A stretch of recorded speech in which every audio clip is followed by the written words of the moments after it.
Hello mga kamarites, saan ka papapanig? Kay Vice Ganda or kay Christopher Min? Panoorin natin ang bakbakan ng sagutan nila Vice Ganda versus Christopher Min. Watch this. Ano ba balita mo tungkol kay Vice? Ba't amoy ang sinasabi mo? Hindi, kasi may mga chismis talaga noon. Ako na magkukwento niyan. Okay, napakalapit sa kanya na nagkwento sa akin. Eto, total din lang tinatawag mo kaming tatlo na mga chismosong tsaka, di ba? Okay, hindi ka namin papatulan, pero may kukwento kami. Hindi mo kami mapipigil. Mga taong malapit sa'yo ang nagsasabi na ang hininga mo raw ay amoy imbornal. Hello! Kamusta ka, Christy? Anong pinagkakabala mo, Christy, bukod sa paggawa ng mga kasinungalingan? Raket-raket lang po! Sabi mo, magtatanggal tayo ng stress, di ba? Yes, Alam mo, totoo. kahit ano ang gawin natin, may mga pagkakataon talaga na tayo ay tatamaan, di ba? Na tayo ay hindi makapagpipigil at tayo makapagsasalita, lalo na kung nagmamalabis na yung mga nagpapasaring, di ba? Totoo naman. Alam mo, Romel, sa maraming pagkakataon po mga kapatid, pinalalampas lang po namin ang mga bira sa amin, itong si Vice Ganda.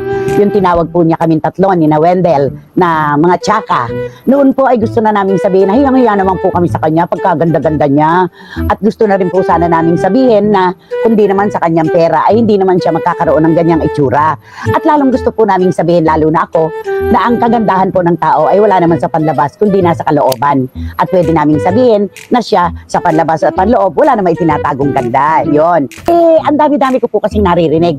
Marami po siyang pagpapasaring sa Showtime. Kababanggit niya, ayaw naman tumaas na rating ng kanilang programa. Sabi niya, milyon-milyon ang kanyang subscribers. Pero bakit tinatalo pa sila ng kabila? Di ba? Yung kanyang network. Di ba? Yung Itbulaga. Hindi nyo talaga matatalo ang EAT. Ang masakit kasi kay Vice Ganda, kapag kinontra mo siya, kalaban mo siya. Kalaban ka niya.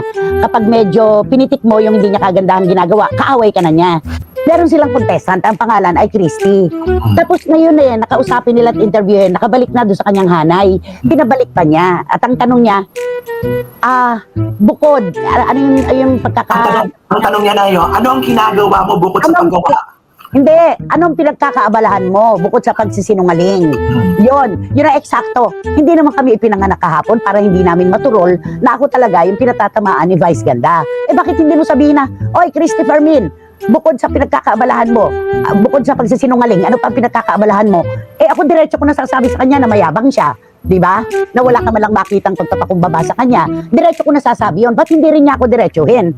Pwede naman. Hindi yung magtatago pa siya sa saya ng ibang tao, gagamit pa siya ng ibang tao para lang makaganti. Parang gano'n. Bingador.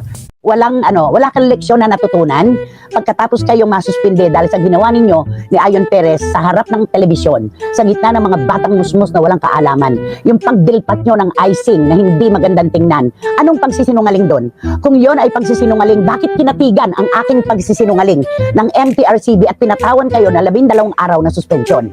Bakit ang ating mga kababayan ay kumalaban din sa ginawa nyo? Bakit kinasuhan ka rin ng hanay ng mga abogado?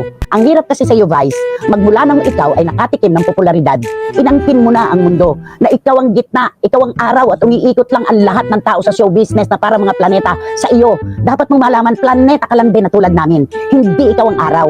Isang araw, darating sa iyo ang pagbaba mo. Bababa ka sa pedestal. Hindi po pwedeng nandyan ka habang panahon. May mga darating na mas magagaling sa iyo at matatabunan ka. Dapat alam mo yon. Kami natutuwa, merong mga pinagpapala na tulad mo. Pero kapag ang hangin ng kayabangan at pagiging palalo ay pumapasok na sa ulo, kinakalos natin yan. Tarota po dyan! Ay, mic po, gamitin niyo. Wala kami narinig. Maganda tarota. Ano? Chismosa dyan! Ano daw?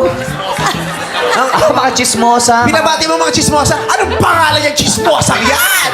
Sino? Pati natin yung chismosang yan! Sino ba yung binabati niyo? Sino? Mga kapitbahay ko. Masasaya ba yung mga kapit ng mga chismosa sa inyo? Masaya naman po sila. Hindi ba nang gagalaito yung mga chismosa sa Hindi inyo? naman. Nakakatawa yung mga chismosa!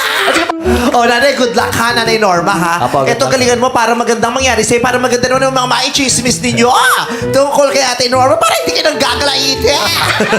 Alam mo, Vice, ito po, marespeto ko po na binibigyan ng pagkilala ang lahat po ng mga miyembro ng LGBTQ plus community. Ang komunidad niyo po ay aking tinatanggap, ipinagtatanggol at iginagalang.